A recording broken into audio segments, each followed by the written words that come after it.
Anna Martinez had spent 15 years caring for other people's children in the pediatric ward, but nothing prepared her for the voicemail that would change everything.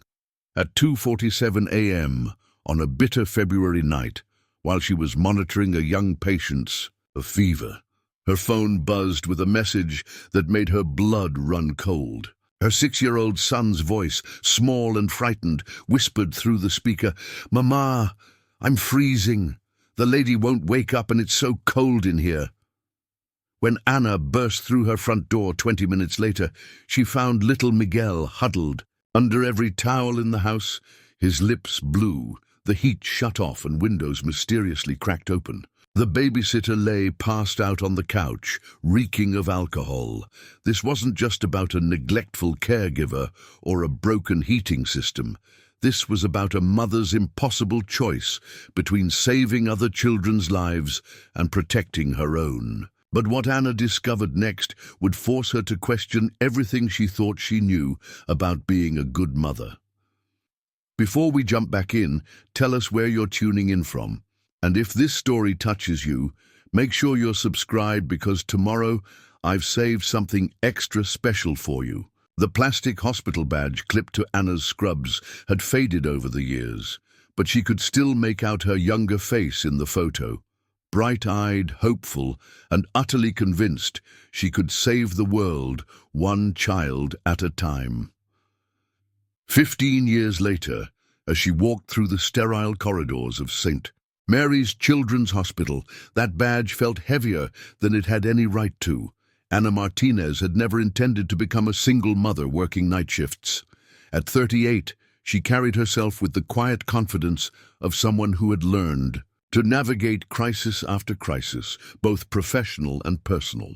Her dark hair was always pulled back in a practical ponytail, and her brown eyes held the kind of warmth that made frightened children reach for her hand without hesitation. The pediatric ward at St. Mary's was her domain. Room 314 housed 7-year-old Emma recovering from appendicitis. Room 318 held Marcus, a 10-year-old battling pneumonia whose mother hadn't missed a single visiting hour. Room 322 was occupied by little Sarah, barely 4, whose parents took turns sleeping in the uncomfortable vinyl chair beside her bed. Anna envied those parents sometimes. Not their children's illnesses, never that, but their ability to be present, to choose their child above all else without the crushing weight of financial necessity forcing their hand. "Another double shift, Anna?" "Doctor," Patricia Reeves asked as she updated a chart at the nurses' station. Patricia was one of the few people who understood the delicate balance Anna maintained between competence and desperation. "Miguel's asleep by the time I get home anyway," Anna replied, though the words felt hollow. "And the overtime helps with his therapy sessions." Miguel, 6 years old, with his father's dark eyes and Anna's stubborn streak. Diagnosed with mild autism spectrum disorder when he was 3, just 6 months before his father decided that being a parent was too complicated and disappeared from their lives entirely. The diagnosis hadn't surprised Anna. Miguel had always been different, more sensitive to sounds and textures, preferring routine to spontaneity. What had surprised her was how completely David could abandon them both. The apartment they shared was modest, a 2-bedroom unit in a complex that had seen better decades. The walls were thin enough that Anna could hear Mrs. Chen, their elderly neighbor, watching her evening soap operas. But it was theirs, and Anna had made it as warm as possible with second-hand furniture and Miguel's artwork covering the refrigerator. Miguel's bedroom was a carefully orchestrated space. Soft lighting, noise-reducing curtains, and a weighted blanket that helped him sleep. Anna had researched every accommodation, every tool that might help him navigate a world that often felt too bright, too loud, too overwhelming. The occupational therapy sessions twice a week cost more than their grocery budget, but watching Miguel learn to tie his shoes or successfully order his own meal at a restaurant made every sacrifice worth it. "You know," said Janet, "another night shift." Nurse with 20 years of experience, there's a reason they tell us on airplanes to put our own oxygen mask on first. Anna looked up from the medication cart she was organizing. Meaning you can't take care of everyone else if you don't take care of yourself first. And that includes your boy. It was advice Anna had heard countless variations of over the years. Well-meaning colleagues, friends, even Miguel's therapist had gently suggested she consider day shifts or part-time work, or finding a job with better hours. What they didn't understand was that night shifts paid more, and Anna couldn't afford to prioritize better hours over better pay. Not when Miguel needed therapy, special foods for his sensitivities, and a mother who could provide stability in an unstable world. The irony wasn't lost on her. At work, she was known as the nurse who could calm any frightened child, who could coax smiles from the sickest patients, who never lost her patience even during the longest, most challenging shifts. Parents requested her specifically. Doctors trusted her judgment. She had received commendations, bonuses, and the kind of professional respect that took years to build. But at home, she felt like she was failing the person who mattered most. The babysitter situation had been an ongoing challenge. Good childcare for a child with special needs, available during overnight hours, and affordable on a single income, was nearly impossible to find. Anna had gone through 6 different sitters in the past year. Some were overwhelmed by Miguel's needs. Others were unreliable.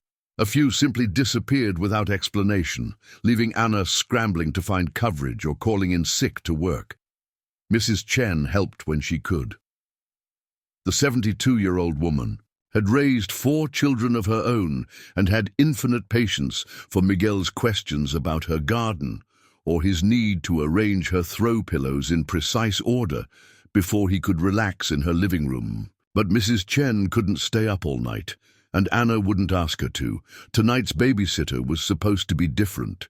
Cheryl had come with references, claimed experience with special needs children, and charged rates that made Anna's credit. Card balance climbed, but seemed worth it for peace of mind. Miguel had met her twice during the day, and while he hadn't warmed to her immediately, he hadn't shown the immediate distress that signaled a poor fit. Anna's phone buzzed with a text from Cheryl. "All good here. Miguel had dinner and is watching his show. See you in the morning." The message had arrived at 9:30 p.m., just as Anna was settling into her shift routine. Miguel's bedtime was 8 p.m. sharp. Any deviation from his schedule could result in hours of meltdowns and sleepless nights. But Anna told herself that maybe Cheryl had let him stay up a little late. Maybe they were building rapport. She had learned to choose her battles carefully. Room 326 held her most challenging patient of the night, a 3-year-old named David, whose fever had spiked to 103 degrees despite medication. His parents, recent immigrants who spoke limited English, looked at Anna with the kind of desperate trust she recognized all too well. They had left everything familiar behind to give their son a better life, just as Anna left Miguel every night to ensure he had the resources he needed. "Es normal?" the mother asked, pointing to her son's flushed face. Anna checked the child's temperature again, adjusted his IV fluid rate, and spoke in the gentle Spanish her own mother had taught her. "Estamos cuidándolo bien. The medicine is working." As she worked through the night, checking vital signs, administering medications, comforting frightened children and exhausted parents, Anna carried the familiar weight of divided attention. Part of her mind was always on Miguel, calculating the hours until she could call to check on him without waking him, wondering if he remembered to brush his teeth, hoping Cheryl understood his need for the hallway light to stay on. Dr. Reeves found her around 1 a.m., updating charts at the computer workstation. "You're quieter than usual tonight. Everything okay at home?" Anna nodded, though something indefinable nagged at her. Maybe it was maternal instinct, or maybe it was the hypervigilance that came from being responsible for everything and everyone. "Just thinking about Miguel. New babysitter tonight." The joys of single parenthood, Patricia said with understanding. My ex used to joke that I cared more about my patients than my own kids. Turns out he wasn't entirely wrong, but not for the reasons he thought. What do you mean? I mean that caring for sick children all day taught me how precious and fragile they all are, made me more protective of my own, not less. But it also meant I understood that sometimes love means making hard choices that don't feel like love at all. Anna considered this as she made her rounds. In room 314, Emma was sleeping peacefully, her parents taking shifts in the bedside chair, just as Anna and David used to do when Miguel had his tonsils removed 2 years ago. In room 318, Marcus's mother was reading him a story in whispered tones, her voice carrying the exhaustion of a week spent at her son's bedside. In room 322, little Sarah's father was carefully arranging her stuffed animals according to some system only a 4-year-old would understand. These parents had the luxury of presence. They could drop everything, abandon work, ignore bills and responsibilities because their child needed them. Anna envied and resented that luxury in equal measure. She wanted nothing more than to be the mother who could stay home when Miguel was sick, who could volunteer at his school, who could be present for every milestone and meltdown. Instead, she was the mother who paid other people to care for her son so she could afford to give him the care he needed. The contradiction felt particularly sharp tonight, as she administered medication to a frightened 8-year-old whose own mother held his hand and whispered reassurances. Anna wondered if Miguel felt abandoned. His routine was so important to him, and yet his mother's work schedule meant routine was often the first casualty of necessity. At 2:30 a.m. she allowed herself to check her phone. No messages from Cheryl. That was good, she told herself. No news was good news. If there had been a problem, surely Cheryl would have called, but the unease persisted, growing stronger as the night wore on. Something felt wrong, though Anna couldn't identify what. Maybe it was the way Cheryl had seemed nervous during their interview, or the references that had been positive but vague. Maybe it was Miguel's reluctance to warm to her, his unusual quietness during their introduction, or maybe it was simply the persistent guilt that lived in Anna's chest, the voice that whispered she was failing at the most important job she'd ever had. At 2:47 a.m., as she checked on the child with the fever, now down to 100 degrees and sleeping more peacefully, her phone buzzed, a voicemail. At this hour, it could only be an emergency. Anna stepped into the supply closet for privacy and played the message, her heart already racing. Miguel's voice, small and scared, filled the tiny space. Mama, I'm freezing. The lady won't wake up. And it's so cold in here. I tried to turn on the heat like you showed me, but it won't work. I'm really cold, Mama. Can you come home? The phone slipped from Anna's hands, clattering to the floor. The 20-minute drive from St. Mary's to Anna's apartment complex had never felt so endless. Every red light became an eternity. Every slow driver an obstacle between her and Miguel.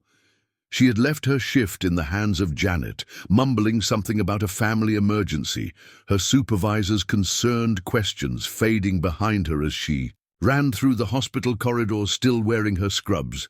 Anna's hands shook as she gripped the steering wheel, Miguel's voicemail playing on repeat in her mind. The fear in his voice, that trembling, confused tone, cut through her deeper than any crisis she'd faced in 15 years of nursing.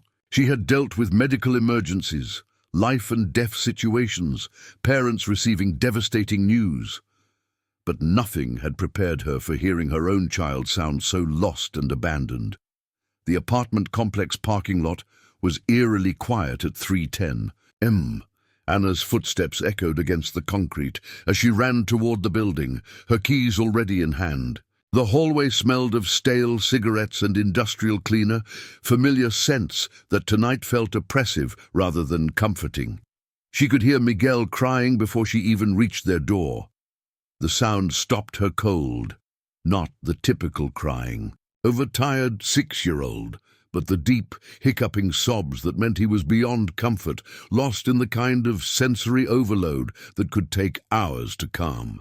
Anna fumbled with her keys, her hands trembling so badly she dropped them twice before managing to unlock the door. The apartment was frigid. Anna's breath came out in visible puffs as she stepped inside, and she immediately understood why Miguel had sounded so frightened. The thermostat read 58 degrees, and when she checked the heating unit, she found it had been deliberately turned off. Worse, the living room window was cracked open about 6 inches, letting in the February night air. "Miguel," Anna called softly, knowing that loud sounds would only increase his distress. She found him in his bedroom closet, wrapped in every towel from the bathroom linen cabinet, along with his weighted blanket and 3 winter coats. He had created a small nest in the corner, and his face was streaked with tears. His lips had a bluish tinge that made Anna's medical training kick into overdrive, even as her heart broke. "Mama," he whispered when he saw her. "You came." Anna knelt beside the closet, moving slowly and keeping her voice calm despite the rage building in her chest. "Of course I came, sweetheart. I will always come when you need me." Miguel launched himself into her arms with unusual abandon. Typically, he needed time to prepare for physical contact, but tonight he clung to her as if she might disappear again. Anna could feel how cold his small body was through the layers of fabric, and she began the careful process of warming him up without overwhelming his already overstimulated system. "Where's Cheryl?" Anna asked gently as she carried Miguel to the living room, closing the window and adjusting the thermostat. "She fell asleep on the couch after dinner," Miguel said, his voice still shaking. "She was drinking the funny-smelling water from the bottles, and she got really sleepy. I tried to wake her up when I got cold, but she just made angry sounds." Anna looked toward the living room and saw Cheryl sprawled across the couch, an empty wine bottle on the coffee table, and another one open beside it. The smell of alcohol was strong enough to reach them from across the room. The artifact that would haunt Anna for months afterward was Miguel's makeshift survival kit in the closet. The careful way he had arranged towels and coats, the precision with which he had gathered everything he could think of to keep warm. It revealed not just his resourcefulness, but the terrible realization that he had been preparing to survive the night alone. "How long were you cold, baby?" Anna asked, as she wrapped Miguel in a warm blanket from the dryer. "A long time," Miguel said. "I watched 2 whole movies on my tablet, and then the battery died. I tried to call you, but I couldn't remember how to make the phone work right." Anna realized he must have figured out how to access her voicemail system, something she'd never taught him, in his desperation to reach her. The thought of her 6-year-old son, confused and frightened, struggling to navigate technology he didn't understand just to ask for help, made her feel physically ill. "I called you, Mama. Did you hear me?" "Yes, sweetheart. I heard you, and I came as fast as I could." As Miguel's shivering subsided and his breathing became more regular, Anna's shock began transforming into fury. She looked at Cheryl, still unconscious on the couch, and felt a rage unlike anything she'd ever experienced. This woman had been paid to care for Miguel, trusted with his safety, and instead had gotten drunk and left him to fend for himself in a freezing apartment. Anna called 911, not for medical assistance. Miguel seemed physically unharmed aside from being cold, but to report child endangerment. As she waited for the police, she documented everything: the temperature of the apartment, the open window, the empty bottles, Miguel's condition. Her nursing training took over, creating a detailed record of what had happened. "Am I in trouble?" Miguel asked as they waited on his bed, wrapped together in blankets. "No, baby, you're not in trouble. You did exactly the right thing by calling Mama, but I made a mess in the closet." Anna looked at her son, this brave, resourceful little boy who was worried about making a mess while he had been fighting to survive. and felt something fundamental shift inside her. This wasn't just about a negligent babysitter or a cold apartment. This was about a system that had failed them both, leaving a 6-year-old to take care of himself while his mother worked to pay for his care. The police arrived within 15 minutes, followed by a paramedic who checked Miguel's vital signs and confirmed he was unharmed. Cheryl woke up belligerent and defensive, claiming she had just rested her eyes and that Anna was overreacting. The officers arrested her for child endangerment and public intoxication, but Anna knew that legal consequences wouldn't undo what had happened. After the authorities left, Anna sat in Miguel's room watching him sleep, his breathing finally deep and regular. The apartment was warm again, the windows secured, the immediate crisis resolved. But Anna felt as though something had broken that couldn't be fixed with a working thermostat.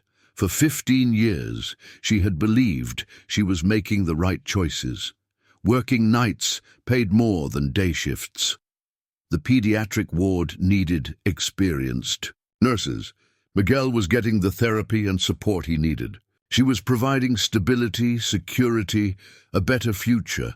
But tonight, her choices had nearly cost Miguel his health, maybe even his life. What if he hadn't figured out how to call her? What if she hadn't been able to leave work immediately? What if the temperature had dropped even lower? Anna realized that the greatest crisis wasn't Cheryl's negligence or even the freezing apartment. It was the impossible situation she found herself in, needing to work to provide for Miguel while being unable to protect him from the consequences of that work. She thought about the parents at the hospital, the ones who could drop everything to be with their children. She thought about Mrs. Chen's gentle suggestion that maybe it was time to consider other options. She thought about Janet's words about putting on your own oxygen mask first. But what happened when the system didn't provide oxygen masks for single mothers? What happened when every choice led to sacrifice, and every sacrifice felt like failure? As the sun began to rise, Anna made a decision that would change everything. She couldn't keep living in a world where providing for Miguel meant leaving him vulnerable. Something had to change, even if she didn't yet know what that something would be. The apartment was warm now, but Anna felt colder than she had all night. The real work, figuring out how to be the mother Miguel deserved while still being the provider he needed, was just beginning. Anna called in sick for 3 consecutive shifts, something she had never done in 15 years at St. Mary's. The official reason was a family emergency, but the truth was more complicated. Every time she thought about leaving Miguel with another babysitter, her chest tightened with panic. Every time she imagined him alone and frightened, calling for help she might not hear in time, her resolve crumbled. The small emergency fund she had built up over months of careful budgeting dwindled with alarming speed. 3 days of missed work meant 3 days of missed overtime pay, plus the lost income from future shifts she was too afraid to schedule. Anna sat at her kitchen table on the 4th morning, surrounded by bills and bank statements, trying to solve an equation that had no solution. Miguel seemed remarkably resilient on the surface. He had returned to his normal routines, arranging his cereal by color before eating, checking that all the windows were properly closed before bedtime, asking Anna to confirm 3 times that the thermostat was set correctly. But Anna noticed the subtle changes, how he startled when she moved too quickly, how he insisted on keeping his bedroom door open at night, how he asked, "When are you coming home?" Every time she left for any reason, even grocery shopping. The artifact that emerged from this period was a hand-drawn map Miguel created, carefully detailing every room in their apartment with precise labels. Mama's room, my room, kitchen, where phone is, closet where warm things are. He had drawn arrows showing the path from his bedroom to the thermostat and included a detailed legend explaining symbols for windows, doors, and emergency supplies. It was the work of a 6-year-old, trying to regain control over his environment, and it broke Anna's heart every time she saw it. Mrs. Anna came a gentle knock at the door on Thursday afternoon. Mrs. Chen stood in the hallway, holding a covered dish and wearing the expression of someone who knew more than she was saying. "I brought some soup for Miguel," she said, stepping inside without waiting for an invitation. "And I thought maybe we should talk." Anna had been dreading this conversation.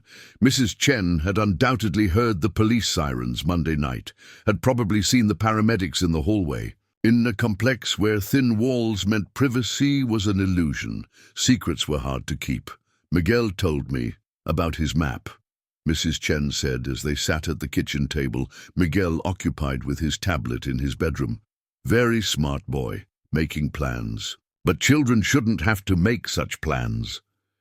Anna felt tears threatening for the first time since Monday night. She had held herself together through the police report, the missed work, the growing pile of bills. But Mrs. Chen's gentle understanding threatened to undo her completely. "I don't know what to do," Anna admitted. "I can't keep missing work, but I can't leave him with strangers anymore. I can't afford day shifts, but night shifts mean babysitters. I can't afford to quit, but I can't afford to keep working like this." Mrs. Chen poured tea from the thermos she'd brought, the familiar ritual somehow soothing. "Tell me about your family. Parents? Siblings?" Anna shook her head. "My parents died in a car accident when I was 22. That's actually why I became a nurse. Spending so much time in hospitals, I realized I wanted to help people the way the nurses helped me get through losing them. No siblings. David's family disowned us when he left." "What about your co-workers? Friends from nursing school? Most of them have husbands or family help or work day shifts because they can afford to," Anna said. "I've always been the one helping others, covering their shifts when their kids are sick, taking extra call when they need time off. I guess I never learned how to ask for help myself." Mrs. Chen nodded thoughtfully. "Pride is expensive luxury, sometimes more expensive than we can afford." That evening, Anna forced herself to return to work. She had arranged for Mrs. Chen to stay with Miguel until midnight, when Anna's friend Janet would come over during her break to check on them both. It wasn't a sustainable solution. Mrs. Chen was 72 and couldn't regularly stay up late, and Janet couldn't leave the hospital every night, but it would buy Anna time to figure out something more permanent. The pediatric ward felt different somehow. Anna moved through her familiar routines, checking vital signs, administering medications, comforting frightened children, but part of her attention was always elsewhere. She found herself checking her phone obsessively, even though Mrs. Chen had promised to call if anything went wrong. "You seem distracted tonight," Dr. Reeves observed around 11 p.m. as Anna double-checked a medication dosage for the third time. "Family stuff," Anna replied, trying to sound casual. "The same family stuff that kept you out for 3 days?" Anna hesitated, then decided that pride really was an expensive luxury. "My babysitter got drunk and left Miguel alone in a freezing apartment. He could have gotten hypothermia or worse. I'm having trouble trusting anyone else with him." Dr. Reeves's expression shifted from professional concern to maternal alarm. "Anna, that's horrible. What did you do?" "Called the police, had her arrested, documented everything. But that doesn't solve the bigger problem. I need to work nights for the pay differential. But night shift childcare for a special needs kid is basically impossible to find, and what I can find is either unreliable or unaffordable. Have you considered day shifts? I know the pay is less, but 20% less," Anna interrupted. "Plus, I'd lose my seniority for scheduling and overtime opportunities. Miguel's therapy costs $300 a week that insurance doesn't cover. Day shift pay wouldn't even cover his basic needs, let alone the extras that help him thrive." Dr. Reeves was quiet for a moment. "What about family?" "I'm it, single mother, no relatives, ex who disappeared when Miguel was diagnosed." Anna realized how isolated she sounded, how precarious their situation really was. That's a lot to carry. Alone. I've been carrying it alone for 3 years. I thought I was doing okay. You are doing okay, more than okay. You're an excellent nurse and a devoted mother, but even excellent people need support systems. Anna thought about Miguel's map, still taped to his bedroom wall. Her 6-year-old son had created a more detailed emergency plan than she had. Somehow, she had convinced herself that being strong meant never asking for help, that being a good mother meant solving every problem independently. But Monday night had shown her the flaw in that thinking. She couldn't be everywhere at once, couldn't control every variable, couldn't protect Miguel from every danger while simultaneously earning money to provide for his needs.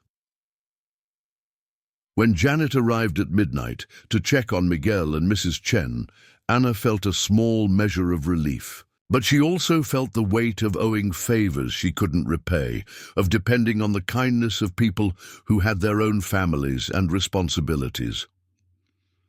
As she drove home at 7 a.m., exhausted from a night of divided attention and mounting anxiety, Anna realized that the crisis wasn't over.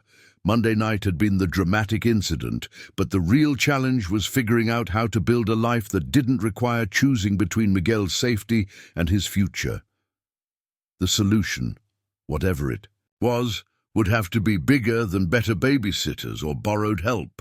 It would require rethinking everything she thought she knew about work, motherhood, and what it meant to provide for her son.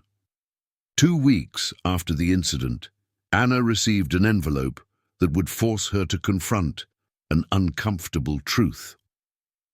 The letter was from Miguel's school, written in the careful, diplomatic language that educators used when they were trying to say something difficult without causing offense. "Miguel has shown increased anxiety during school hours," wrote Mrs. Patterson, his first-grade teacher. "He has asked multiple times if you will be home when school ends.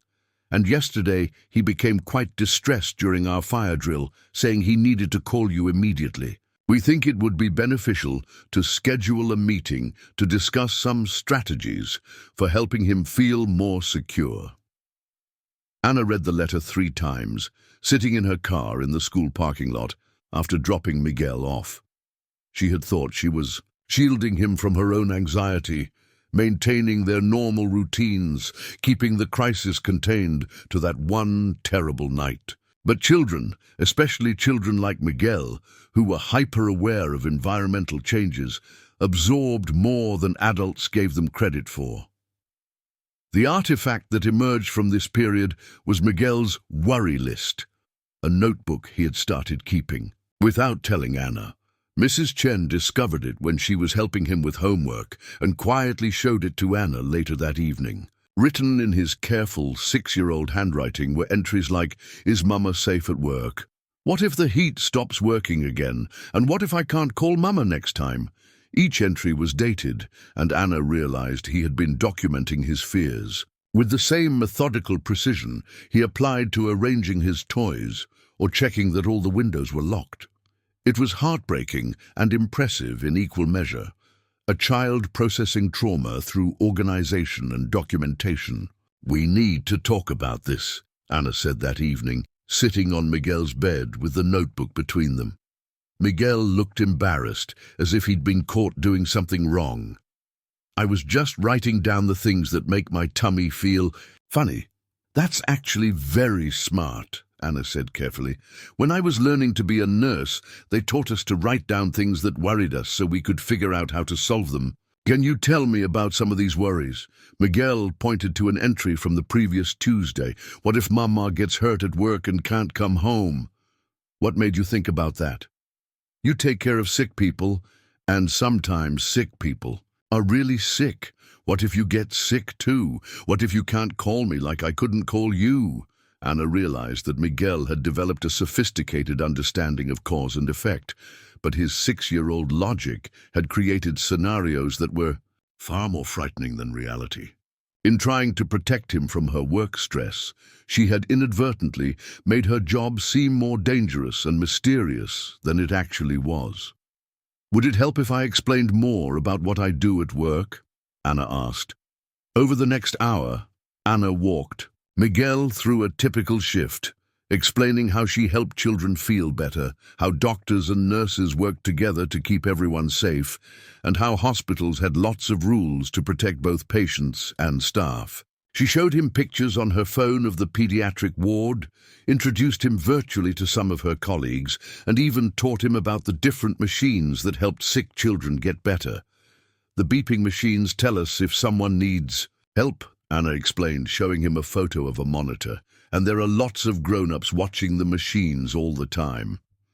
Miguel studied the photos with intense concentration. So you're not alone when you're taking care of sick kids. Never alone. There are always other nurses and doctors and security guards and lots of people making sure everyone is safe. Like a team. Exactly like a team.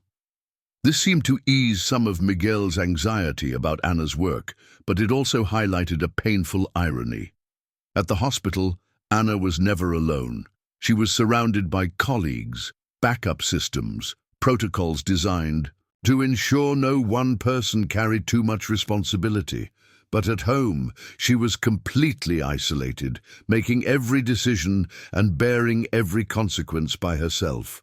The meeting with Mrs. Patterson was both validating and overwhelming. The teacher confirmed what Anna suspected. Miguel was struggling with the aftermath of the incident more than he was expressing at home. His increased need for routine, his repeated questions about Anna's schedule, and his difficulty concentrating during activities that required leaving the classroom all pointed to heightened anxiety. Has he experienced trauma before? Mrs. Patterson asked gently. Anna thought about David leaving, about the months of uncertainty and financial stress that followed, about the countless nights when Anna had cried herself to sleep, wondering if she was enough for Miguel. His father left when he was 3, right after Miguel was diagnosed with autism. It was a difficult transition. And now he's experienced another situation where he felt unsafe and couldn't reach you. That's a lot for a young child to process, especially one who already has heightened sensitivities. Mrs. Patterson suggested some strategies. Visual schedules showing Anna's work routine, a special phone that Miguel could use to call her directly during emergencies, and social stories that would help him understand what to expect in different situations. All useful suggestions, but they addressed symptoms rather than the underlying problem. The truth is, Mrs. Patterson said, children thrive when they feel secure about their basic needs being met. Right now, Miguel is spending emotional energy worrying about things that should be automatic, whether he'll be safe at home, whether you'll be available when he needs you, whether the people caring for him are trustworthy. That's energy he could be using for learning and playing and just being 6 years old. Anna left the meeting feeling like a failure. She had worked so hard to provide stability for Miguel, to give him therapy and support and opportunities. But apparently, she had missed the most fundamental thing, helping him feel safe and secure in his daily life. That evening, as she helped Miguel add new entries to his worry list, this time focusing on solutions rather than just problems, Anna realized that her own worry list would be much longer and more complex. How do you rebuild trust when your child has learned that the people supposed to protect him might fail? How do you balance providing for his future while ensuring his present safety? How do you ask for help without appearing incompetent, weak, or unable to handle your responsibilities? The questions felt overwhelming, but Anna noticed that writing them down made them seem slightly more manageable. Maybe Miguel was onto something. With his methodical approach to anxiety, maybe the first step towards solving impossible problems was simply acknowledging they existed and needed solving.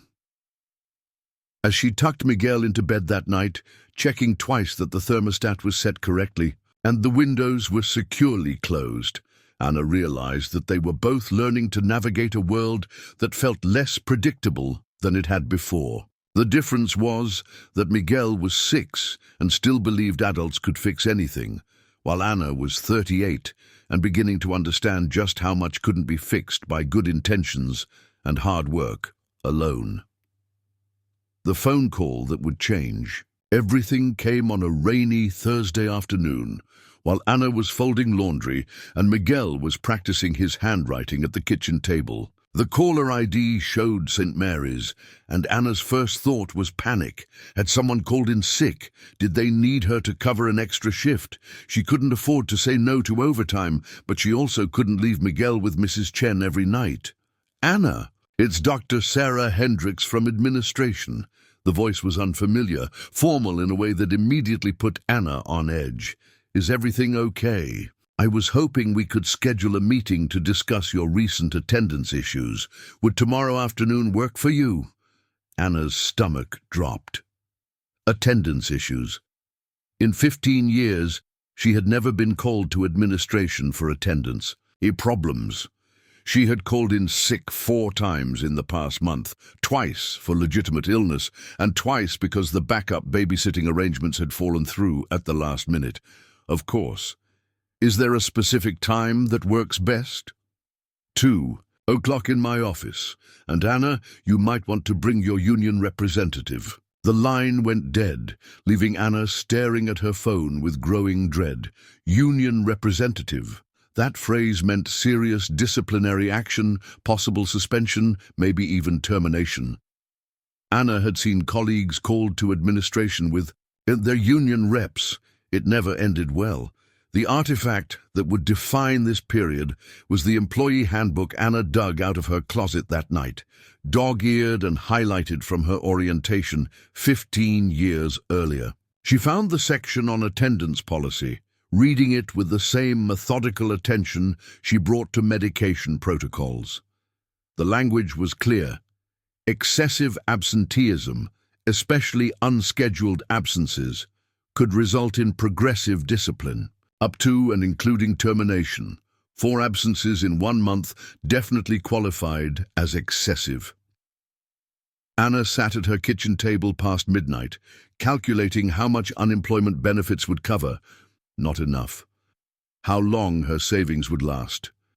Maybe 2 months, and what other hospitals might be hiring, none that offered comparable pay for her level of experience. She also considered the impossibility of job interviews when you couldn't reliably arrange childcare, the challenge of explaining a termination for attendance issues, and the crushing irony that she might lose her job for being too devoted to her son.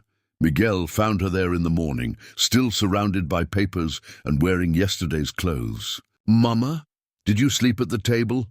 Anna looked at her son, hair sticking up in several directions, wearing mismatched pajamas because he preferred the texture of the striped top with the solid bottoms, and felt the familiar weight of responsibility, mixed with love.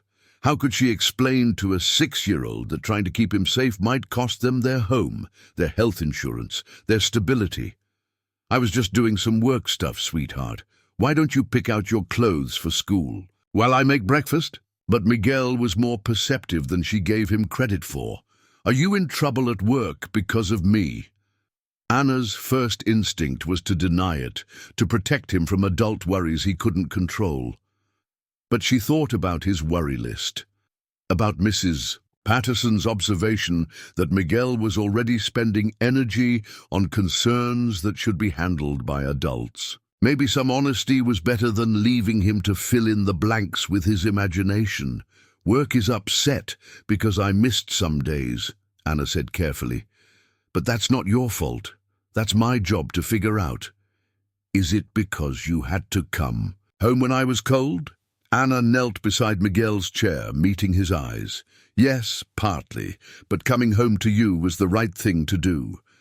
I will always come home if you need me." The grown-ups at work just need to understand that sometimes being a mama means making difficult choices. Miguel nodded seriously, processing this information with his characteristic intensity. "Can I help?" "Just by being you, baby. Just by letting me be your mama." The meeting with Dr. Hendricks was as uncomfortable as Anna had anticipated. The conference room was sterile and formal, designed to intimidate rather than comfort. Anna's union representative, a tired-looking woman named Carol, who had clearly handled hundreds of similar meetings, sat beside her taking notes. Dr. Hendricks was younger than Anna, probably in her early 30s, wearing a suit that cost more than Anna spent on groceries in 2 months. She had the polished look of someone whose biggest career challenge was managing personnel rather than actually providing care. "Anna, you've been an exemplary employee for 15 years, Dr. Hendricks began, consulting a thick file. You're patient. Satisfaction scores are consistently high. Your clinical skills are excellent, and you've received multiple commendations, which makes your recent attendance pattern particularly concerning." Anna remained silent, letting Carol handle the initial response. The union representative had advised her to listen first, speak minimally, and avoid volunteering information that could be used against her later. 4 unscheduled absences in 30 days exceeds our policy thresholds, Dr. Hendricks continued. "I understand you've had some family issues, but we need reliable staff coverage, especially on night shifts where finding last-minute replacements is difficult." "What kind of family issues are we talking about?" Carol asked. Anna took a deep breath. "My son is 6 and has special needs. His babysitter endangered his safety, and I've been struggling to find reliable overnight childcare while working night shifts." Dr. Hendricks's expression softened slightly, but her tone remained professional. "I'm sorry to hear about your childcare challenges. However, the hospital can't be responsible for employees' personal arrangements. We need staff who can maintain consistent attendance regardless of their family situations." "So you're saying that single mothers with special needs children shouldn't work night shifts?" Carol's voice carried an edge that Anna appreciated. "I'm saying that all employees need to meet the same attendance standards. If someone can't maintain reliable attendance due to personal circumstances, perhaps they should consider whether this position is the right fit." Anna felt heat rising in her chest. 15 years of perfect attendance until this month. 15 years of staying late when colleagues had emergencies, covering extra shifts during holidays, taking on the most challenging patients without complaint. And now, because she had prioritized her son's safety over their staffing convenience, she was being treated like an unreliable employee. "What are our options?" Carol asked. Dr. Hendricks consulted her notes.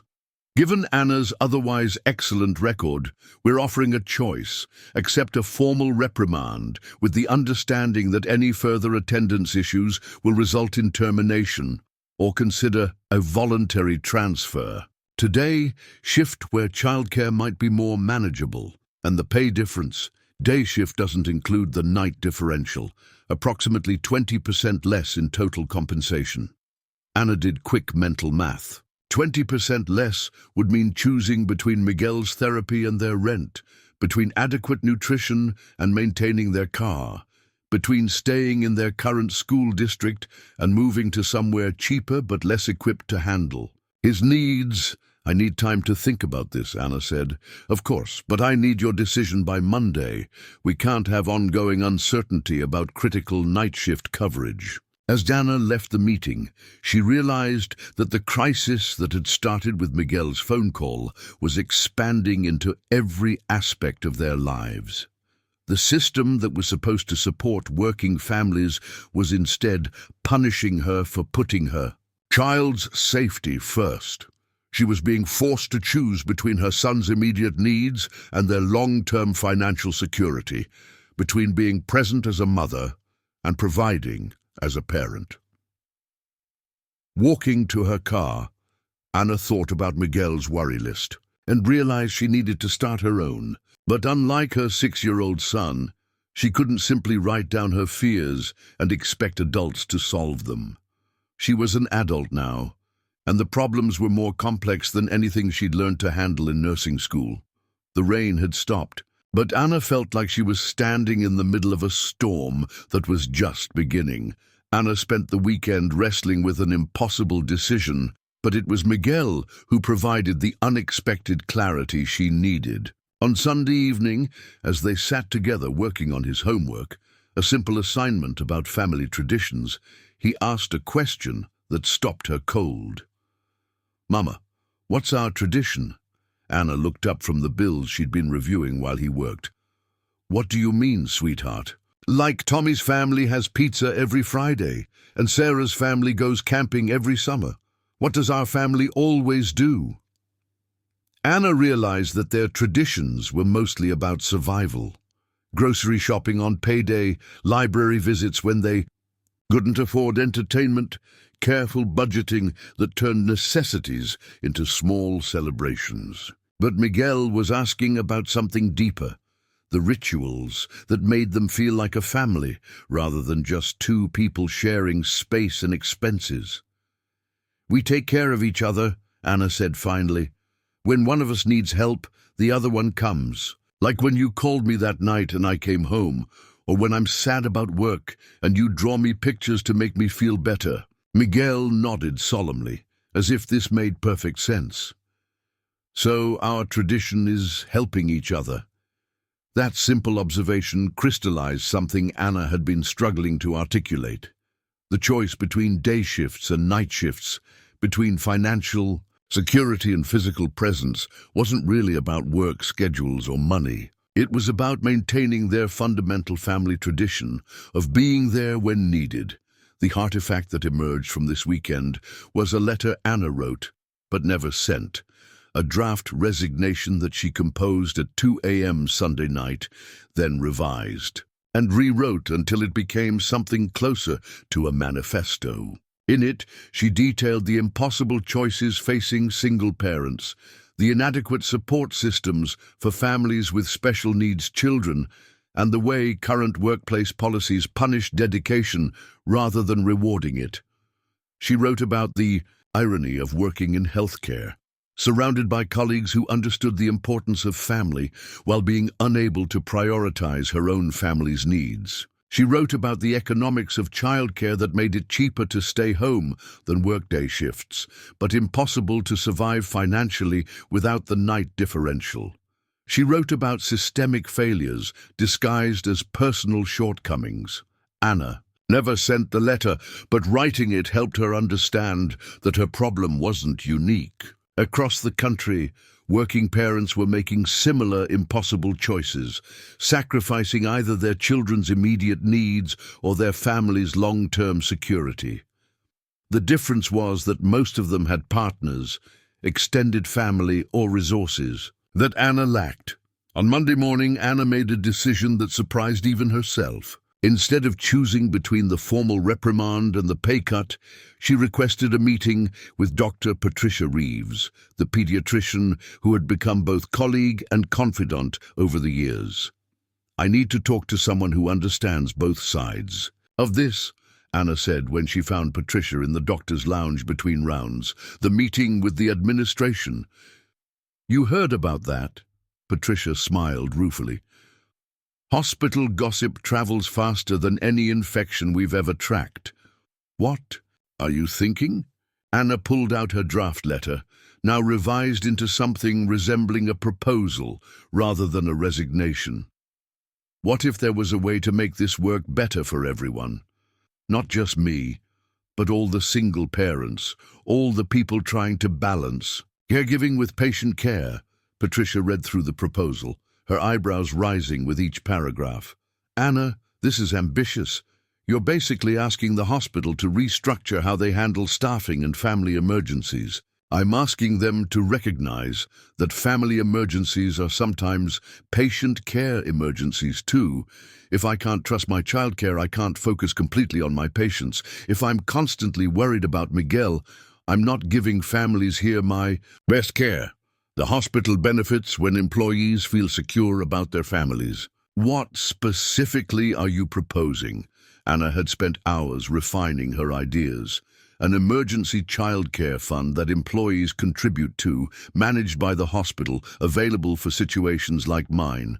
Flexible scheduling that allows people to swap Shifts without penalties when family crises arise.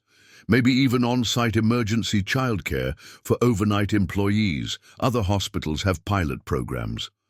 And if they say no, Anna took a deep breath, then I take the day shift position and figure out how to make it work financially. But at least I'll have tried to create change instead of just accepting that the system is broken. Patricia was quiet for a long moment. You know, I've been thinking about this since our conversation the other night. I have 3 kids, but my husband handles most of the childcare logistics. I've never had to choose between staying with a sick child and fulfilling my professional responsibilities because I always had backup. But you're right, not everyone has that luxury. Most people don't have that luxury. Would you be willing to present this to the medical staff committee? We've been discussing employee retention issues, and this could be relevant to a broader conversation about supporting working families. Anna felt a flutter of hope mixed with terror. Presenting to the medical staff committee meant exposing her personal struggles to a room full of doctors and administrators. It meant turning her family's crisis into a case study. But it also meant the possibility of creating change that could help other families facing similar situations. "I'll need childcare for the meeting," Anna said, and they both laughed at the irony. That afternoon, Anna met again with Dr. Hendricks, but this time she brought her proposal instead of just choosing between bad options.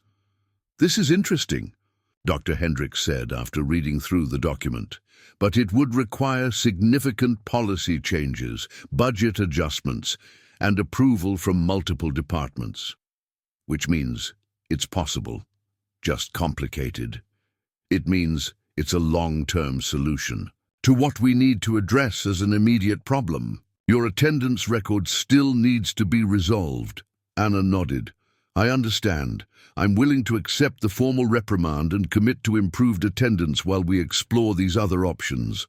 But I want it on record that I'm trying to find solutions rather than just creating problems." Dr. Hendricks looked surprised. Most employees in disciplinary meetings focused on avoiding consequences rather than proposing systemic changes. "You're taking a significant risk here, Anna.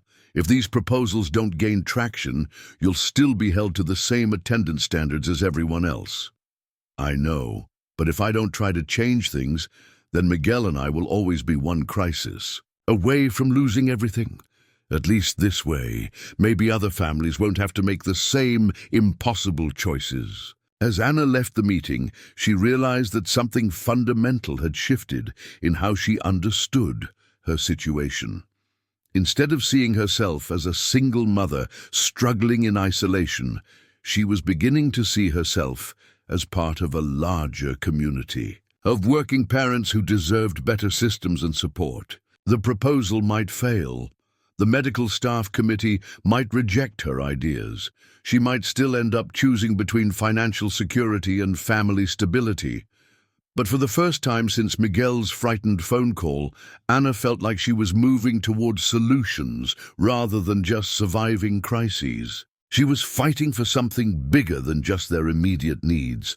She was fighting for the kind of workplace that valued both professional excellence and family dedication. Whether she would succeed remained to be seen, but at least she was no longer facing the storm alone. The call came 3 days before Anna was scheduled to present her proposal to the medical staff committee. She was helping Miguel with his bedtime routine when her phone rang, showing a number she didn't recognize with a local area code. "Is this Ana Martinez?" The voice was professional but warm, distinctly different from the formal tone she'd grown accustomed to from hospital administration. "Yes, this is Anna. My name is Jennifer Walsh. I'm a reporter with the Tribune, and I'm working on a story about childcare challenges facing healthcare workers. Your situation was brought to my attention, and I was wondering if you'd be willing to share your experience." Anna's first instinct was to hang up. The last thing she needed was her personal struggles broadcast in the newspaper, especially when she was trying to navigate delicate workplace politics. "I'm not sure I'm comfortable with that." "How did you get my information?" "Someone who cares about you reached out to us. They felt your story represented a broader issue affecting many working families, particularly in healthcare. I understand your reluctance, but I think you'll find that speaking up could help more people than just yourself." Anna walked into the kitchen, away from Miguel, who was arranging his stuffed animals in precise order on his bed. "What kind of story are you writing?" "We're investigating the childcare crisis in healthcare. Nurses, doctors, technicians, people who work around the clock caring for others, but struggling to find reliable care for their own children. Your case is particularly compelling because it shows how the current system punishes dedication rather than supporting it." Something in Jennifer's tone suggested this wasn't just another human interest piece. "What do you mean by investigating?" "We've been researching this for months. Do you know that St. Mary's has had 17 nurses leave the night shift in the past 2 years, specifically due to childcare issues? Most of them were single mothers or primary caregivers. The hospital saves money by not providing family support services, but they're losing experienced staff and having to train replacements constantly." Anna felt a chill that had nothing to do with the February weather.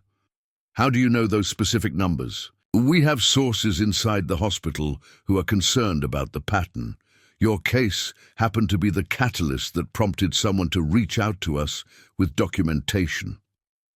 The artifact that would define this chapter was sitting on Anna's kitchen counter, a manila envelope that had been delivered that morning while she was at work. Mrs. Chen had signed for it, assuming it was another medical bill or school form. Inside were photocopies of internal hospital memos, staffing reports, and budget documents that painted a disturbing picture of how St. Mary's approached employee retention and family support. One memo, dated 6 months earlier, discussed the cost savings associated with maintaining minimal family support services and noted that night shift turnover, while higher than desired, allows for replacement with entry-level staff at lower wage scales. Another document outlined a strategy for managing attendance issues through progressive discipline rather than accommodation expansion. Anna had glanced through the papers earlier, not fully understanding their significance. Now, with Jennifer on the phone, she realized someone inside the hospital had been documenting patterns that went far beyond her individual situation. "Someone sent me documents," Anna said slowly. "Internal hospital papers. I don't know who or why. Would you be willing to look at them while we talk? I think they might help you understand the bigger picture of what you're facing." Anna spread the papers across her kitchen table, reading them more carefully this time. The language was clinical, businesslike, reducing human struggles to budget line items and efficiency metrics, but the implications were staggering. "They're tracking how many people quit over childcare issues?" Anna asked, "and they're using that information to justify not providing better support. The calculation is that it's cheaper to replace experienced nurses than to invest in family-friendly policies.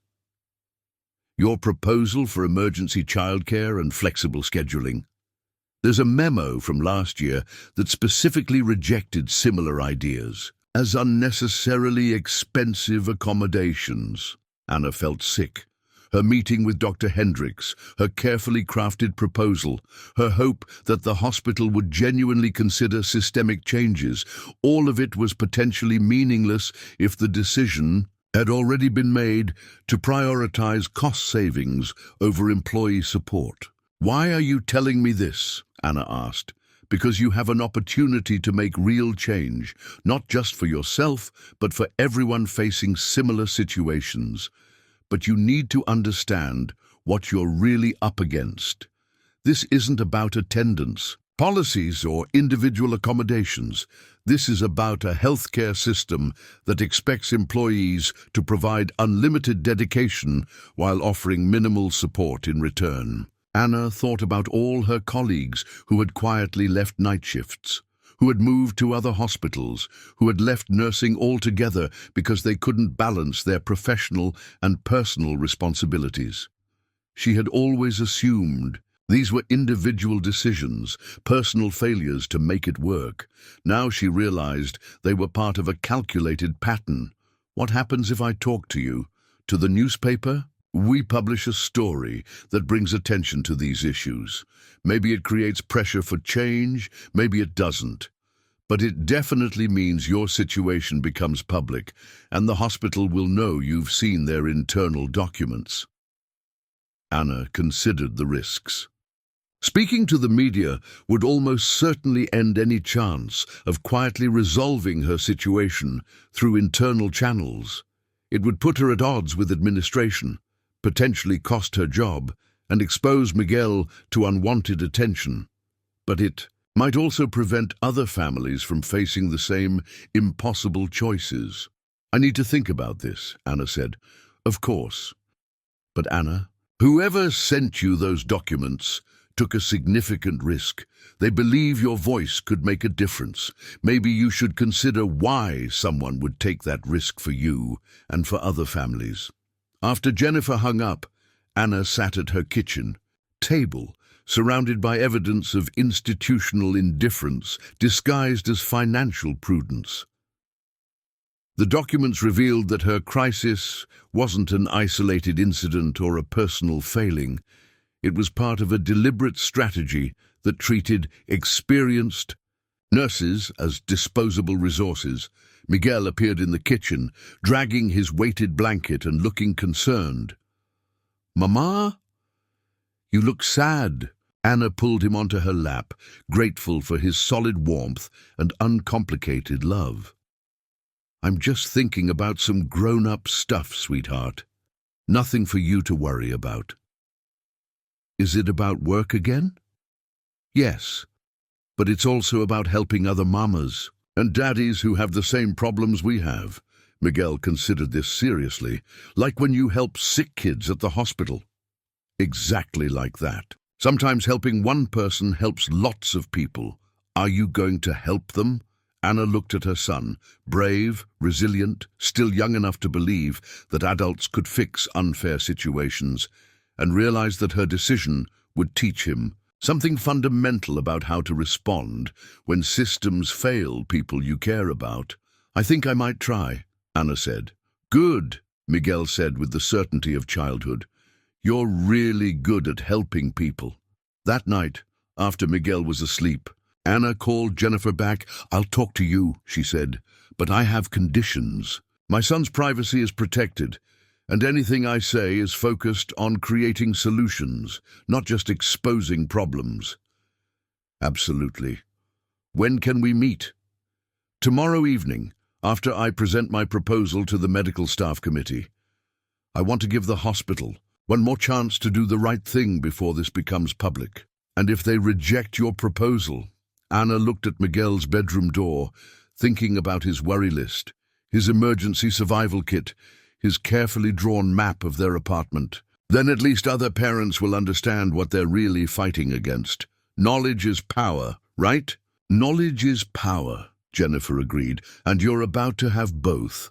As Anna prepared for bed, she realized that the next 24 hours would determine not just her future at St. Mary's, but whether she would remain a victim of a broken system or become an advocate for changing it. Either way, there was no going back to the illusion that hard work and good intentions were enough to protect her family. The system had revealed its true priorities, and now Anna had to decide how to respond to that revelation. The morning of the medical staff committee meeting, Anna woke with the kind of nervous energy she hadn't felt since nursing school finals. She had spent weeks preparing her presentation, refining her proposal, anticipating objections and crafting responses. But now, armed with knowledge of the hospital's internal documents, everything felt different. She wasn't just asking for accommodation, she was challenging a system designed to exploit her dedication. Miguel sensed the tension immediately. He ate his breakfast cereal with unusual quiet, arranging the pieces by color, but without his typical running commentary about their shapes and flavors. Finally, as Anna packed his school lunch with mechanical precision, he spoke up. "Mama, are you nervous about your important meeting?" Anna paused, a sandwich half wrapped in her hands. Over the past few weeks, she had tried to shield Miguel from the details while still being honest about the general situation. He knew she was trying to make things better at work, but not about the documents, the reporter, or the possibility that this meeting could determine their entire future. "Yes, sweetheart, I'm nervous because I'm going to talk to a lot of important people about how to help families like ours." What if they don't listen? The question hit Anna harder than she expected. What if they didn't listen? What if her carefully researched proposal was dismissed as quickly as the similar ideas mentioned in those internal memos? What if her speaking up only resulted in retaliation rather than reform? "Then at least I will have tried," Anna said, finishing Miguel's sandwich. "Sometimes the most important thing is to speak up for what's right, even when we're scared." Miguel nodded solemnly, processing this wisdom with his characteristic intensity. "Are you going to tell them about how cold I was?" Anna knelt beside his chair, meeting his eyes. "Only if it helps other kids not be cold. Is that okay?" "Yes. Other kids should have warm houses and mamas who can come home." The artifact that would carry Anna through this crucial day was a small notebook Miguel had given her that morning. One of his school composition books with a hand-drawn cover that said, "Mama's Important Meeting Notes." Inside, he had written in his careful first-grade handwriting, "You are the best mama and the best nurse. You help everyone. Love, Miguel." At the bottom of the page, he had drawn a picture of the two of them holding hands, with a speech bubble coming from his figure that read, "My mama is brave." Anna tucked the notebook into her purse, knowing she would need that reminder of why she was doing this when the meeting became difficult. The morning shift at the hospital felt surreal. Anna moved through her usual routines, checking on patients, reviewing charts, administering medications, but part of her mind was rehearsing her presentation. She had practiced it dozens of times, but now the stakes felt impossibly high. This wasn't just about her job anymore. It was about whether meaningful change was possible within existing systems. Dr. Patricia Reeves found her around 11 a.m. during a brief lull between patient rounds. "How are you feeling about this afternoon?" "Terrified," Anna admitted, "and determined. Also angry, which is new for me." Patricia raised an eyebrow. "Angry can be useful as long as you channel it productively. What specifically are you angry about?" Anna thought about the documents, about the calculated nature of policies that treated her crisis as acceptable collateral damage. "I'm angry that they've been tracking how many nurses quit over childcare issues and using that information to justify not helping instead of using it to create solutions. I'm angry that they see experienced staff as disposable. I'm angry that Miguel had to create an emergency survival plan because the adults in charge prioritized cost savings over child safety." Good. Hold on to that anger, but let it fuel your passion for solutions rather than consuming your message with accusations.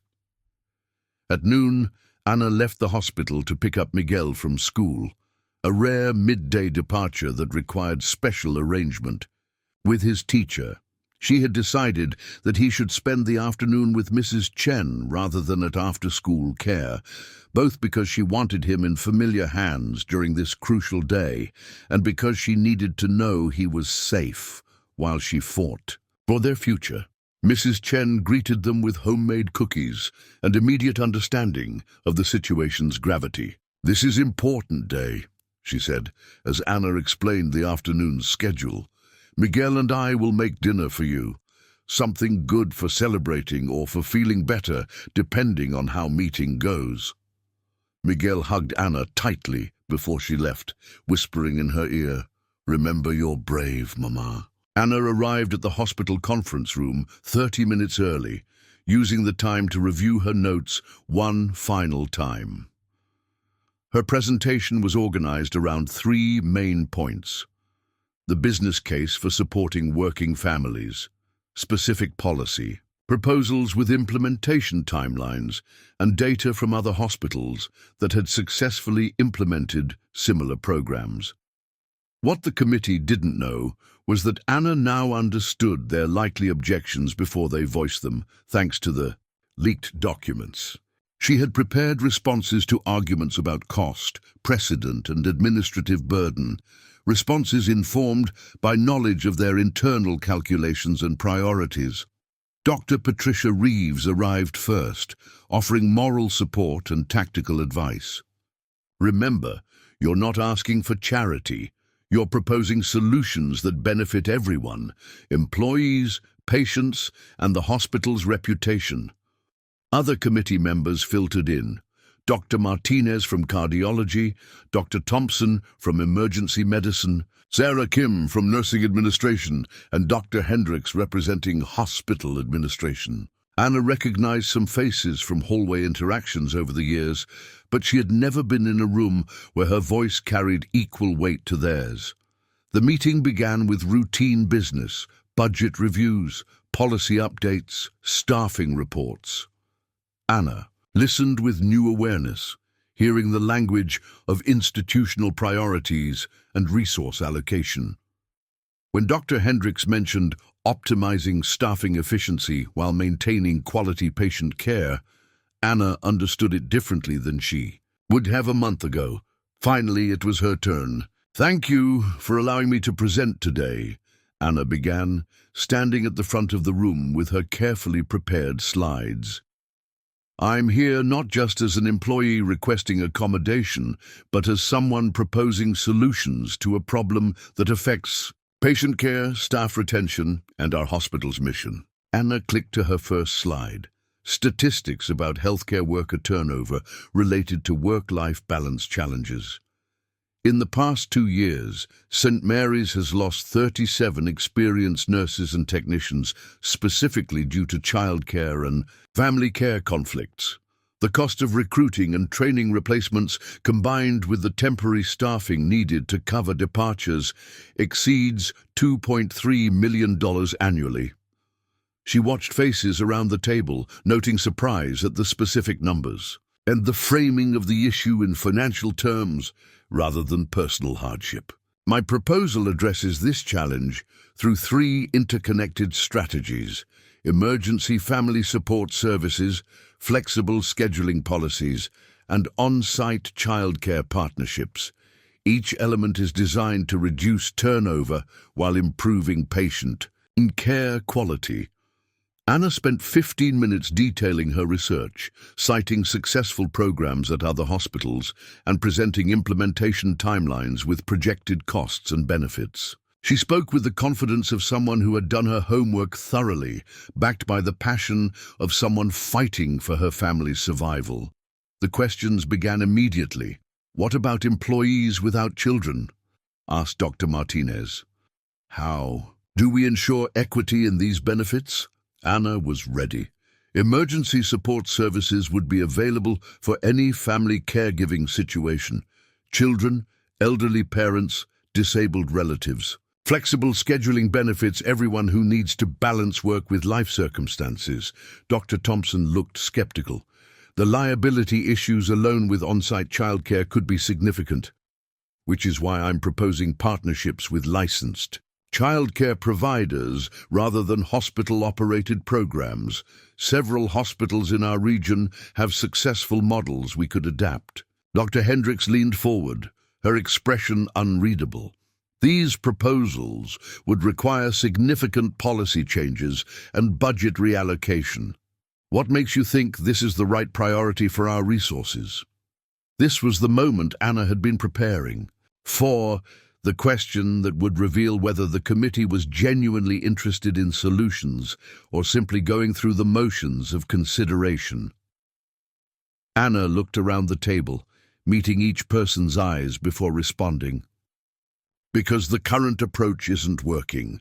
We're losing experienced staff, compromising continuity of care, and forcing dedicated employees to choose between their professional responsibilities and their family obligations. That's not sustainable, and it's not consistent with our mission of caring for families.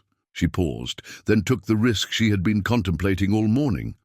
More importantly, because families like mine deserve better than having to choose between providing care and receiving it. My 6-year-old son created an emergency survival plan because the current system failed to protect him. That's not acceptable, and it's not inevitable. The room was quiet for a long moment. Anna could hear the wall clock ticking, the distant sound of hospital activity beyond the conference room doors. Her own heartbeat.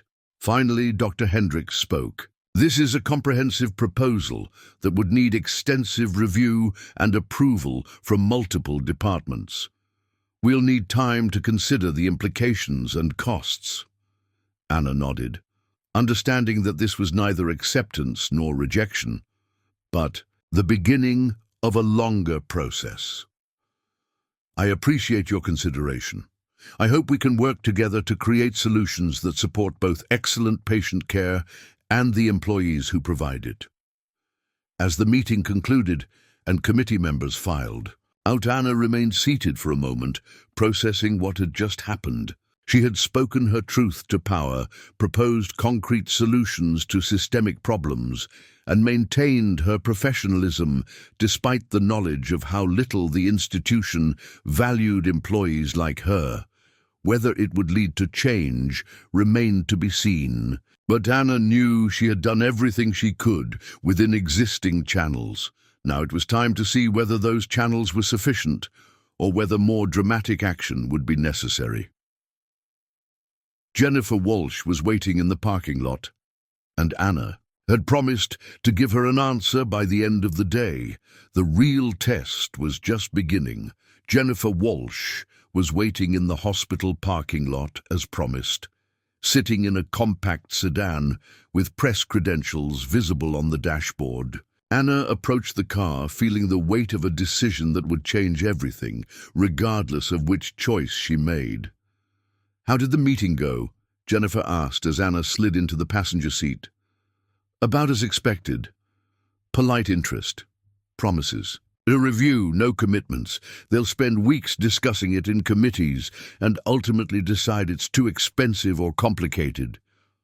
Anna surprised herself with the bitterness in her voice. "So you're ready to go public?" Anna looked back at the hospital where she had worked for 15 years, where she had built her professional identity and found her calling. In a few hours, she would either be seen as a troublemaker who had betrayed institutional confidence, or as someone brave enough to speak truth about systemic failures.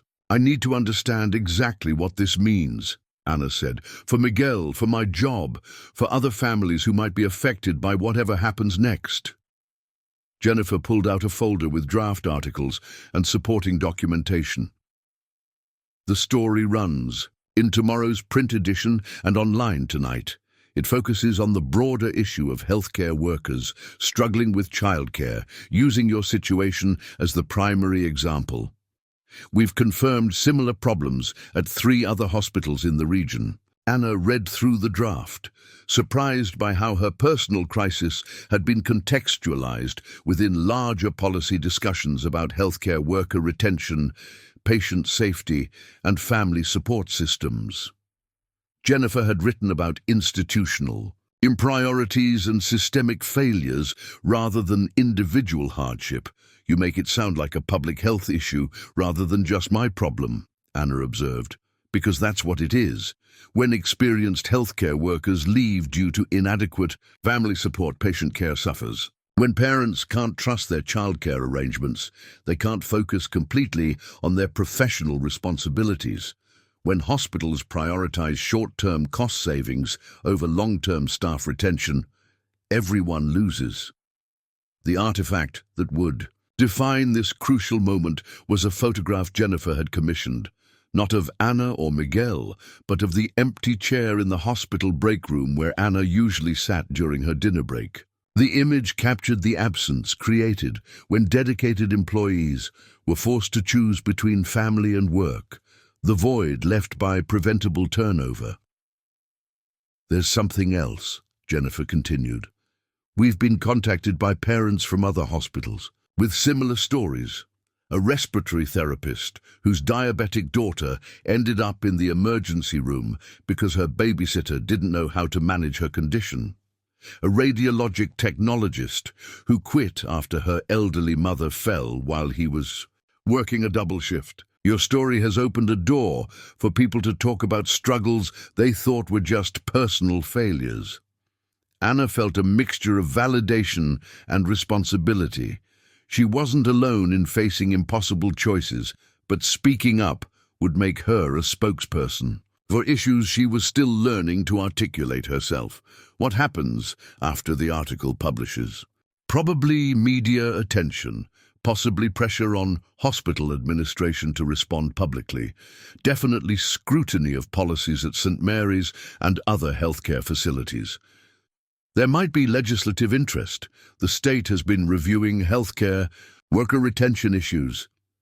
Anna thought about Miguel, asleep in Mrs. Chen's apartment, trusting that his mother would figure out how to make their world safe and stable. She thought about the other children whose parents were struggling with similar, impossible choices, the families who were suffering in silence. Will this help anyone besides getting attention for the problems? That depends partly on you. Are you willing to be an advocate beyond just telling your story? There are parent organizations, healthcare worker unions, policy groups that would want to work with you. Change requires sustained effort, not just a single news cycle. Anna realized that Jennifer was offering her more than just media coverage. She was offering her a platform to create the kind of systemic change her proposal to the medical staff committee was unlikely to achieve. "I need to make a call first," Anna said. She dialed Mrs. Chen, who answered on the first ring despite the late hour. "Anna, is everything okay? I need to ask you something important. If I do something that might make our situation more difficult, in the short term, but could help other families in the long term, would you think I was being foolish?" Mrs. Chen was quiet for a moment. "You mean like when my grandmother spoke up about working conditions at the textile factory, even though she knew the bosses might fire her?" "Something like that. She got fired. But 6 months later, they improved conditions for everyone because other workers had joined her complaint. She always said the hardest part wasn't losing the job, it was wondering what would have happened if she had stayed quiet." Anna understood. This wasn't just about her individual situation anymore. It was about whether she would use her voice to challenge systems that harmed families or protect her immediate security by staying silent. "Miguel is asleep on my couch," Mrs. Chen continued, "safe and warm. Whatever you decide, that boy will be proud of his mama for doing what she thinks is right." After hanging up, Anna looked at Jennifer with new certainty. "Let's do this," she said, "but I want to add something to the article." "What's that?" "I want other parents to know they're not alone, and I want hospitals to understand that this is about patient care as much as employee support. When healthcare workers can't trust their family situations, they can't give their best care to other families." Jennifer smiled. "Now you're thinking like an advocate." As Anna signed the consent forms for the story and photo usage, she realized she was crossing a line she couldn't cross. Tomorrow, her private struggles would become public conversation. Her family's crisis would become a case study in systemic failure. But maybe that was exactly what needed to happen. The article went live online at 6 p.m. and Anna's phone started ringing within an hour. The first call was from Dr. Patricia Reeves, her voice carefully controlled. "Anna, I just saw the Tribune article. We need to talk." Anna had been preparing dinner for Miguel, trying to maintain normal routines even as she waited for the inevitable consequences of her decision. "I'm listening. Hospital administration is upset. Dr. Hendricks has called an emergency meeting for first thing tomorrow morning. She's asking for your immediate suspension pending investigation." Anna felt her stomach drop, even though she had known this was likely. Investigation of what? Violation of confidentiality agreements, unauthorized disclosure of internal information, conduct detrimental to hospital reputation. The usual charges when employees speak publicly about institutional problems. "And what do you think?" Patricia was quiet for a moment. "I think you did what you had to do. I also think you should contact your union representative immediately, and probably should look into legal counsel." After Patricia hung up, Anna sat at her kitchen table, feeling the full weight of what she had set in motion. Miguel was in his room, obliviously playing with his building blocks, while his mother faced the possibility of losing the career that had defined her for 15 years. The second call came from a number she didn't recognize. "Is this Anna Martinez?" "My name is David Chen, no relation to your neighbor, and I'm an attorney with the Healthcare Workers Legal Defense Fund. I read your article, and I'd like to help." Anna learned that she wasn't the only healthcare worker facing retaliation for speaking up about systemic problems. The Legal Defense Fund specialized in protecting employees who advocated for better working conditions, patient safety improvements, or family support policies. The documents mentioned in the article do. "You still have copies?" David asked. "Yes, but I don't know who sent them to me. I can't prove they're authentic." "We have forensic document analysts who can verify authenticity. More importantly, those documents suggest a pattern of discriminatory practices that could be legally actionable, especially if your suspension is framed as retaliation for protected advocacy." The third call came from Miguel's teacher, Mrs. Patterson. "Anna, I wanted you to know that several other parents have reached out after seeing the article online. Parents with special needs, children, single parents, people who've been struggling with similar issues. They're organizing a support group, and they wanted me to ask if you'd be interested in participating." Anna realized that her story had created ripple effects she hadn't anticipated. Other families who had been struggling in isolation were finding each other, recognizing that their individual challenges were part of broader systemic problems. "There's something else," Mrs. Patterson continued. "The school district has been discussing expanded before and after care programs for families with non-traditional work schedules. Your article has given them additional justification for pursuing grant funding." The artifact that emerged from this intense evening was a spiral notebook that Anna started keeping to track all the calls, emails, and offers of support. Each page documented another family's story, another professional reaching out, another possibility for systemic change. What had begun as her personal crisis was transforming into a network of advocates and allies. The most difficult call came near bedtime, after Miguel had brushed his teeth and arranged his stuffed animals in their precise order. "Anna, this is Janet from the night shift. I wanted to warn you. Administration is telling everyone not to talk to reporters, not to comment on your situation, not to show public support. Some people are scared about their own jobs." Anna understood. Her colleagues had mortgages, children, responsibilities that made taking public stands risky. She couldn't ask them to jeopardize their security for her cause. "I get it, Janet. I'm not expecting anyone to put themselves at risk." "But Anna, off the record, away from hospital property, a lot of us think you did the right thing. We've been talking about these problems for years, but no one knew how to address them. You found a way." That night, Anna lay in bed, listening to Miguel's steady breathing from the next room, processing the day's events. Her phone continued buzzing with messages, reporters requesting interviews, parents sharing their own stories, advocates offering support, colleagues expressing private solidarity.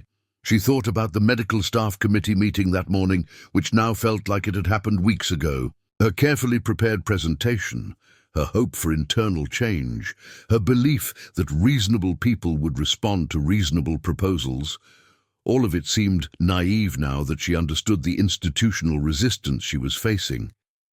But she also thought about Mrs. Chen's grandmother at the textile factory, about the importance of speaking up even when the outcome was uncertain. Change required people willing to take risks, to prioritize long-term improvement over short-term security. Tomorrow would bring the suspension meeting, legal challenges, and public scrutiny. Her career at St. Mary's was probably over, regardless of how the formal proceedings played out. The stability she had worked 15 years to build was crumbling, but for the first time since Miguel's frightened phone call, Anna felt like she was fighting for something bigger than just survival. She was part of a movement toward systems that supported families rather than exploiting their dedication. Whether that would be enough to justify the sacrifices remained to be seen. But Anna finally understood that some battles were worth fighting, regardless of their personal cost. The real test would be whether she could maintain that conviction when facing the full consequences of her choices. 6 months later, Anna stood in the same hospital conference room where she had presented her proposal to the medical staff committee. This time, however, she wasn't there as an employee seeking accommodation. She was there as the newly appointed Director of Family Support Services for the Regional Healthcare Consortium, a position created in response to the changes her advocacy had helped set in motion. The suspension meeting that had seemed so threatening in February had become a catalyst for transformation. Anna's legal team had successfully argued that her speaking up constituted protected whistleblowing activity, and the leaked documents had prompted a state investigation into discriminatory employment practices at multiple healthcare facilities. St. Mary's had settled quietly, providing Anna with enough financial security to take time off and explore other options. But the real victory wasn't legal or financial. It was systemic. The artifact that symbolized this transformation sat on the conference table.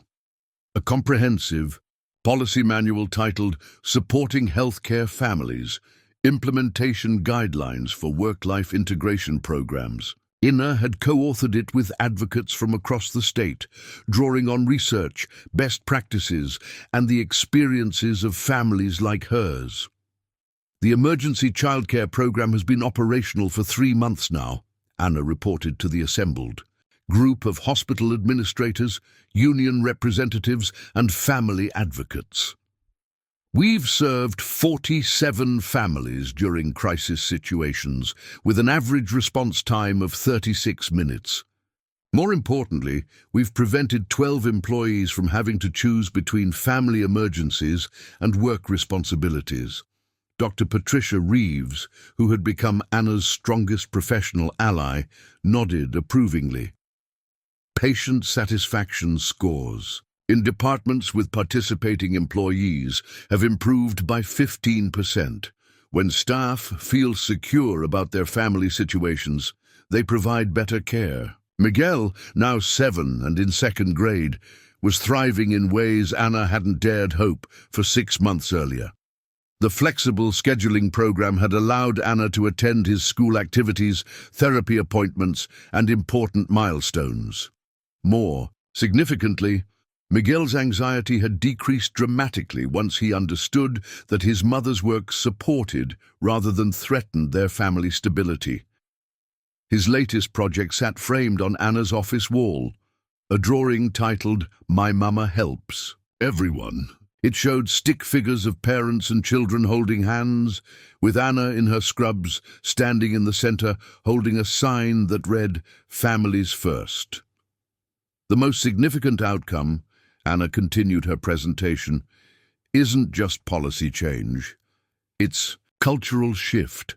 Healthcare workers are beginning to understand that family support isn't a luxury or accommodation, but a fundamental requirement for sustainable careers in caregiving professions. The numbers supported her conclusion. Staff turnover in participating hospitals had decreased by 32%. Recruitment had improved as word spread about family-friendly policies. Patient care metrics showed consistent improvement in departments where employees felt supported in managing work-life integration. But Anna knew the statistics only told part of the story. Mrs. Chen, now 73 and officially Miguel's honorary grandmother, had become an unlikely advocate for intergenerational support systems. Her informal network of elderly neighbors who helped with childcare had evolved into a structured program connecting retired community members with healthcare families needing flexible support. "It gives us purpose," Mrs. Chen had explained at a recent community meeting. "We raise children, we understand their needs, and we have time to help. The young parents get reliable help, the children get extra grandparents, and we get to feel useful again." Janet, Anna's former colleague from the night shift, had been promoted to nurse manager with specific responsibility for implementing family support programs. "Anna opened our eyes to problems we'd accepted as inevitable," she had told the hospital. Newsletter. "Now we're proving that supporting families actually improves everything: retention, morale, patient care, community reputation." The phone call that had started everything, Miguel's frightened voice asking for help on that freezing February night, had been transformed from a moment of crisis into a symbol of connection. Anna had learned that asking for help wasn't failure. It was the foundation of community. Miguel had recently started a tradition of calling Anna during her dinner breaks, not because he needed rescue, but because he wanted to share his day. Their conversations had become a highlight for both of them, proof that staying connected didn't require crisis. "Mama," he had said during their call the previous evening, "Mrs. Patterson told us about advocacy today. She said it means helping people who can't help themselves. Is that what you do now?" Anna had considered how to explain her work in terms a 7-year-old could understand. "I help make sure that mamas and daddies can take care of their families, and also do important jobs helping other people, like making sure no kid has to be cold and scared like you were. So other kids will have warm houses and parents who can come home." "That's exactly right, sweetheart. Other kids will have warm houses and parents who can come home." As Anna concluded her presentation to the healthcare consortium, she reflected on how completely her life had changed. The career she thought she was saving by keeping quiet had ended anyway, but it had been replaced by work that felt more meaningful and impactful than anything she had done before. The personal cost had been significant. Months of uncertainty, legal stress, and public scrutiny that had tested her resilience and forced her to grow in unexpected directions. But the personal rewards had been even greater. A stronger relationship with Miguel, a community of allies and advocates, and the satisfaction of creating change that would benefit countless families. Miguel was waiting for her in the lobby when the meeting ended, doing homework under Mrs. Chen's patient supervision. At 7, he was old enough to understand that his mother's work involved helping other families avoid the kind of fear and uncertainty they had experienced together. "How did the meeting go, Mama?" he asked as they walked to the car. "Really well. We're going to help a lot more families feel safe and supported." "Good," Miguel said with the certainty that had become his trademark. "Everyone should have someone who comes when they call." As they drove home together, a home they could now afford, thanks to Anna's new position and the settlement funds, Anna realized that the crisis that had nearly destroyed their stability had ultimately made them stronger. They had learned that asking for help created community, that speaking up for change required courage but generated support, and that their individual struggles were part of larger patterns that could be addressed through collective action.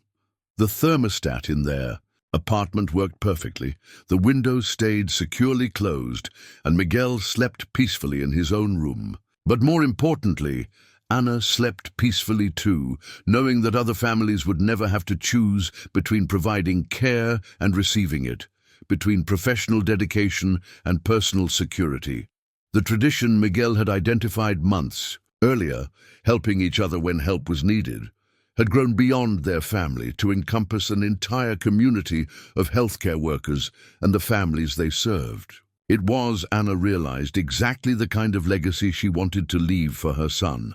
Proof that ordinary people could create extraordinary change when they refused to accept that broken systems were inevitable. And Miguel's confidence in his mother's ability to help everyone had been proven right, in ways neither of them could have imagined on that cold February night when everything changed.